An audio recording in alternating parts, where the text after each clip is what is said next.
All right, I am finishing up chapter one PowerPoint here. I'm on slide 24 for those of you who want to follow in your PowerPoint at home. So, PT can be used for prevention. We don't see it as often, but it is something that we need to advocate for more and more because it's much better to prevent a problem than to treat it. Um, we all do that with our own health. I know how much you guys work out, how much y'all eat healthy, the things you do to keep yourself in shape. And we want to promote that in the patients that we work with. And so there's three types of prevention. Primary prevention, this is designed to prevent disease in an at-risk population. So think of individuals, so we have obese youth, and you want to create a fitness program for, teenagers who are obese. You know these individuals are at risk of having problems when they're older, but they may not have problems now other than the obesity. They may not have any other health problems. Secondary prevention. This is early diagnosis to reduce the severity and duration of an existing disease. So this may be why we check high blood pressure.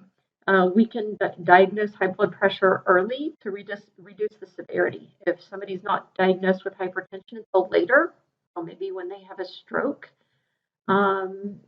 we can hopefully decrease the severity of that hypertension and help control it early so that it doesn't lead to bigger problems.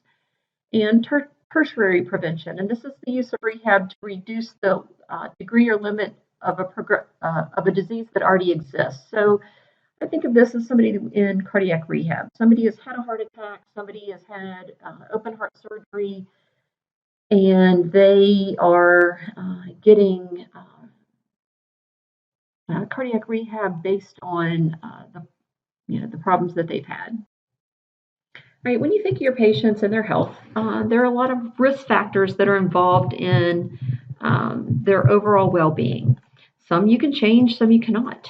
And so there are several biological risk factors: age, sex, race, height, weight, relationship, congenital disorders, family history, genetic predisposition. Of these, the only one you really can change is height, weight, relationship, and you can't change your height. I wish you could. I wouldn't be 5 foot tall if you could. But you can change your weight, hopefully. But all those other biological risk factors are things that you typically can't change. Behavioral, psychological, lifestyle factors, a sedentary lifestyle, cultural biases, whether they smoke or use tobacco or alcohol, poor nutrition, low motivation, inadequate coping skills, or a negative affect. Don't be scared to ask patients, do you smoke? Do you use illegal drugs? How's your nutrition? Are you motivated to get better? It is okay to ask these, and you need to understand that to know where a patient's coming from and how you can help them best. Physical environmental characteristics. I know you guys are good at asking this. You're going to have to ask it in the acute care setting, and it's often needed to ask it in an outpatient setting. So architectural barriers in your home, your community, your workplace, the characteristics of your home, work, school. If somebody's having neck pain and they have a desk job, you need to ask about their work environment. If they're having difficulty performing sit to stand, they're probably also having difficulty with stairs. Do they live on the second floor? So those are questions you need to ask. And then socioeconomic factors, low economic status, low level of education, inadequate access to health care, limited family or social support. Again, these aren't things that you can change, but they are things that you can take into effect or into account when setting up a PT plan. All right, so I'm just bringing this back to the big picture. So throughout the process of patient management, you're going to examine the patient, you're going to get their history and do tests and measures, and then come up with an evaluation, come up with your assessment, your diagnosis, and here I'm working up this plan of care. Once you determine a PT diagnosis, you'll get your prognosis and plan of care. Everything you've been talking about, all of these risk factors, all of the tests and measures, everything you've done will come into play when you determine that prognosis and plan of care. It will also come into play when you design your intervention. Throughout that process, you may, over here to the left, refer If you find that there's things not within the scope of PT, you also may need to reassess throughout the care. Matt and I talked a lot about this last year. We're going to talk about it again this year. Reassessment isn't something that you do once a month. It is something you do throughout the PT process, sometimes multiple times within the same PT session. You will check range of motion. You'll do a treatment. You'll check the range of motion again to see if your treatment benefited that patient. So you are constantly reassessing that patient. But your ultimate goal is to improve outcomes for the patient. In Blackboard, there are a lot of outcome measures. The lower extremity functional scale, the Oswestry, which is a low back pain scale. So many, I can't even name them off the top of my head, but it's a good idea to get to know these. And we'll go through those as we go through the semester. So kind of to recap that the comprehensive patient management. So examination, what should happen in that? Your history, all the demographic data, what they do for a living, their health status, past medical history, family history, their complaints, how they got hurt, or if they didn't get hurt, when did their symptoms start? Systems review, so check their cardiovascular and pulmonary status, do their vitals, assess their skin, do a neurological check, do a overall musculoskeletal check, and then you get into the specific tests and measures. There are too many tests and measures to do them all. And this is where your clinical reasoning needs to come into play. You're going to assess the ones that need to be assessed, right? If they are complaining of balance problems or you feel that might be an issue, you need to pick the best balance test that will best assess the patient. You can look at their gait, determine if they need assistive devices, look at their functional mobility, their range of motion, assess their pain, their flexibility. The list could go on and on and on. There are too many special tests to list, but this is part of the patient examination. Next, we have the evaluation, and this is your assessment. This will be an emerging skill for you, all right, for all of you. You're 2.5 semesters into this whole PT life, right? And so determining a good assessment is difficult. It's difficult for new graduates, but we will begin that process here, and you've already begun that process some in acute care. At this point, you're going to come up with a PT diagnosis, okay? And this is part of the diagnostic process. This is where you collect all this data, you find a pattern within this data, and form a hypothesis of what you think is going on. And you also need to give them a diagnostic category, an ICD-10 code. You may or may not have talked about these in documentation, but you have to give them a code. You have to give them something that can be billed for, okay? And so we'll talk a little bit about ICD-10 codes when we get to the end of this class, and you have to come up with a PT diagnosis related to a case. All right, and then your prognosis and plan of care. I like to include factors that improve or not improve. I say factors that are favorable for prognosis and factors that may decrease a patient's prognosis. It's okay to state these out. Prognosis is fair. It is, this is an example. Prognosis is fair. It is limited by patient's age and multiple medical problems, but improved by patient's motivation and rather acute status of injury. And that could be a good example. And set out your plan of care of what you plan to do. Patient to be seen 2 times a week for 6 weeks. We will begin by working on active assistive and progressing to active range of motion, working proximal stability, and the list can go on and on, setting out examples of what you plan to do to improve that patient. You also have to set goals. We've talked about goals in teaching and learning. You talked about goals in documentation. You set short and long-term goals. And then you set up an intervention. And these are purposeful interactions by the therapist, okay? And they involve patient and client instruction. Now, one thing with the plan of care and with the goals, my thought with the plan of care of how specific does it need to be? If you say patient will perform quad sets, 3 sets of 10 for 3 weeks, if a PTA comes behind you That's all they can do. You have set your plan of care so specific that the PTA has to follow that.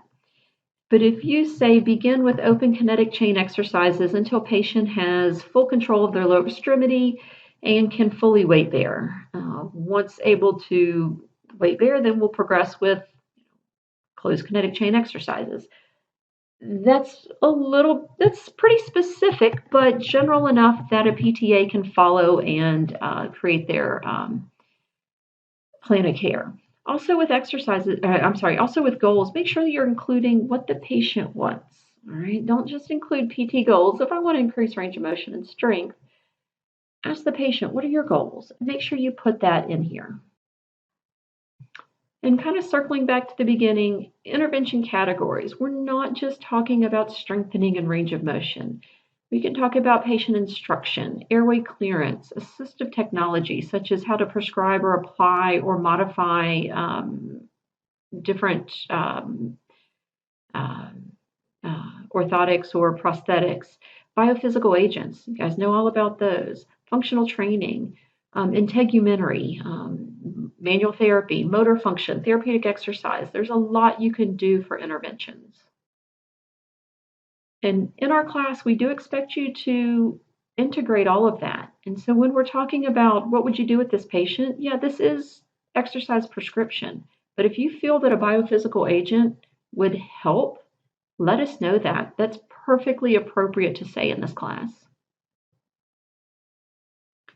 All right, I've talked some about outcomes. They must be, what are outcomes? These are meaningful and they must have an impact on the patient's function. There are standardized outcomes such as the lower extremity functional scale, the Oswestry, those are ones I mentioned earlier, neck disability, the DASH. And those are patient self-assessments. You hand them a piece of paper, the patient fills it out based on what they think they can do. There's also patient performance outcome, the BERG, that's a balance assessment, the TUG, which is a timed up and go. Oh, and that should be the 6-minute walk test, not the 5-minute walk test. Actually, I'm going to change that right now. The 6-minute walk test. Those are patient performance outcomes. These are all outcomes that are standardized. They are norms. They're understood by hopefully all PTs. If you do them, some other PT that comes behind you that repeats it will do it exactly the same. It is okay to have an outcome that is not standardized like this, but it is also a very good idea to have a very standardized outcome. Insurance likes it. It is, there's norms. You know where this patient stands. They're well researched and well defined. All right, so kind of circling back to documentation. In a SOAP note, everything that I've talked about here, the patient history, anything the patient says, anything they're telling you about their family history, their medical history, how they got hurt, that's going to go in that subjective. Your objective will be everything that you've done with the patient, your test and measures, your range of motion assessment, your blood pressure checks, all of your system screens. When you get to your assessment, that is where your evaluation and your assessment of patient presents with, and you list the impairments, the activity limitations, the functional limitations the patient has. You talk about the patient's prognosis. Also within that assessment is then where you would write the patient's goals. And in the plan is where you're going to write how often you see the patient and a plan of care. I'm most familiar with outpatient. For outpatient notes, I usually then write a whole separate area for what I do that day. Today's treatment included, and I would say what I did that day and kind of put it separate because it is an objective data point, but it doesn't really fit in the evaluation note. We can talk to Matt and Nicole and see if their evaluation notes look any differently than that, or if they include today's treatment information within the objective data. All right, so now we're going to talk about effective exercise instruction. Okay, so preparing the patient for exercise. Does the patient believe that this exercise will lessen their symptoms and improve their function? You must be a salesman. Be a salesman for what you do. You're a salesman of PT. You're a salesman of exercise. You're a salesman that this movement is going to help the patient. Is the patient concerned that exercise will be uncomfortable? How many people come to PT and say they're coming for pain and torture? That's not what we do. And you need to make sure that you're not there to torture the patient. Okay? Make sure that they understand this should be comfortable, this should be benefiting them. Is the patient accustomed to engaging in regular exercise? Years ago, my great aunt went to PT, and on the first session, they had her exercise for probably an hour and 15 minutes. She was in her mid 70s, and I can assure you she had never exercised a day in her life. She was active. She, lived on her own. She traveled a lot. She was a college professor, but she was not an exerciser. And she never went back. She was so sore that she never went back. They didn't take into account the patient in front of them. They wanted her to just do more and more and more.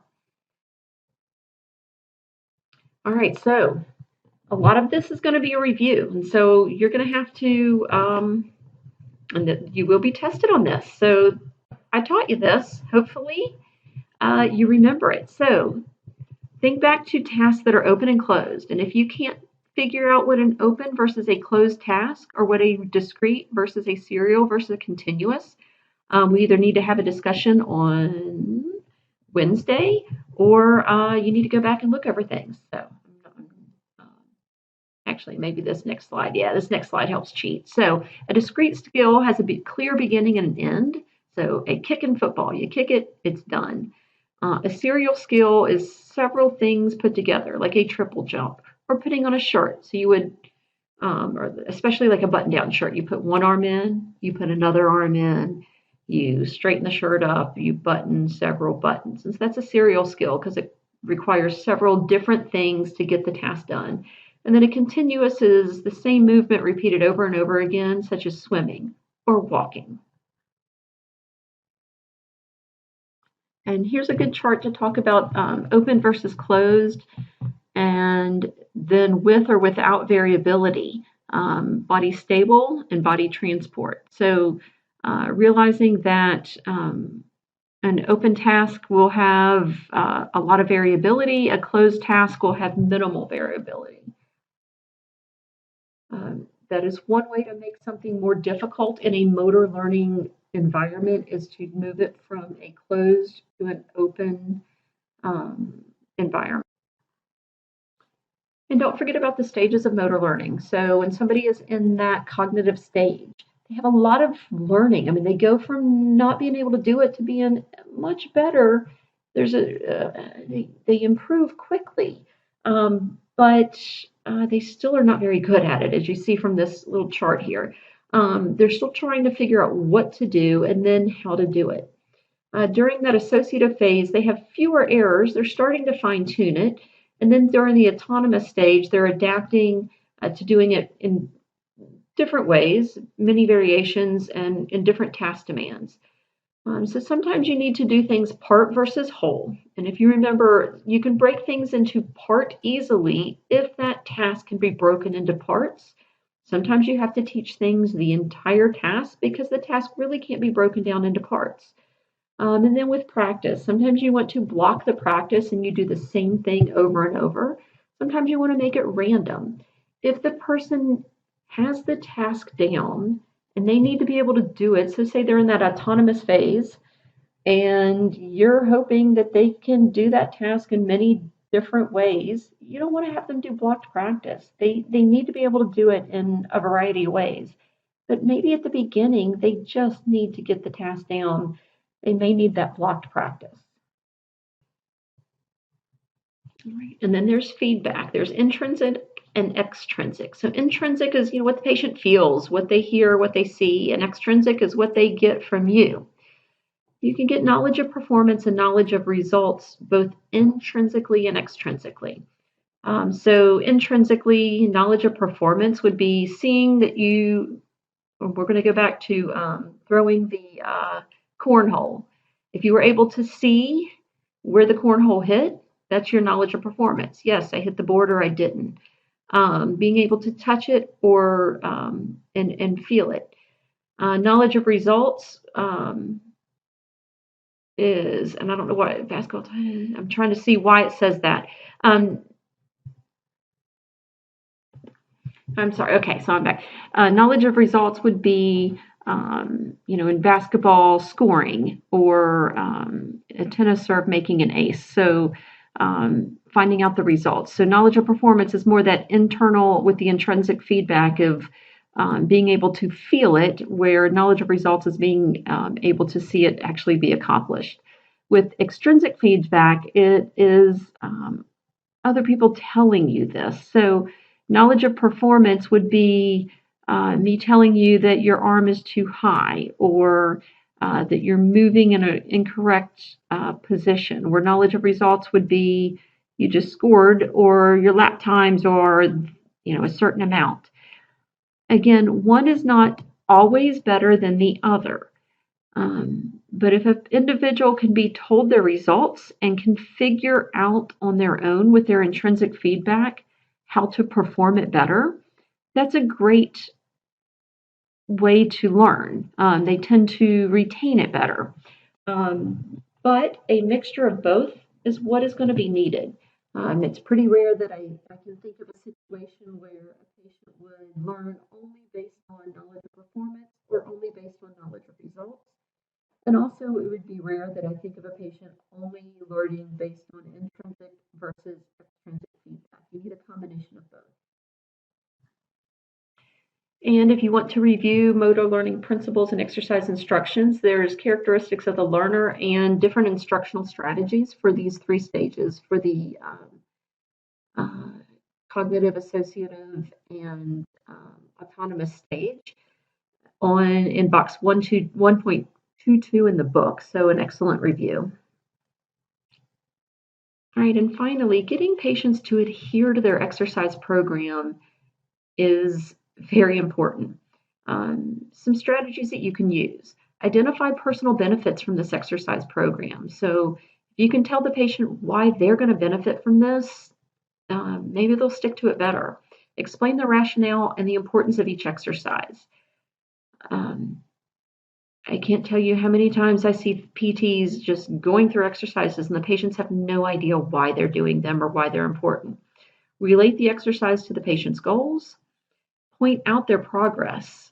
Again, I've been places where they measure on the evaluation, or they assess the patient, and they don't assess them again for 30 days. Patients want to know that they're making progress throughout that. And keep the exercise program as brief as possible. We talked about in the Blackboard Collaborate session how often patients mess up their exercises.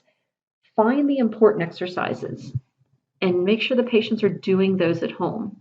And when they've progressed past that, tell them, okay, stop doing that one. I've got a few new ones you can do this week. And so keep it new as long as the patient can learn them appropriately. Modify the exercises for this stage where the patient is. All right, this final slide is just some recall practice. And I want you to go through this, and if you can answer all these questions, this will help you understand what you need to know from chapter 1. I can't say this is all you need to know. These are just some good ways to help you recall and help you practice what you need. All right, thanks.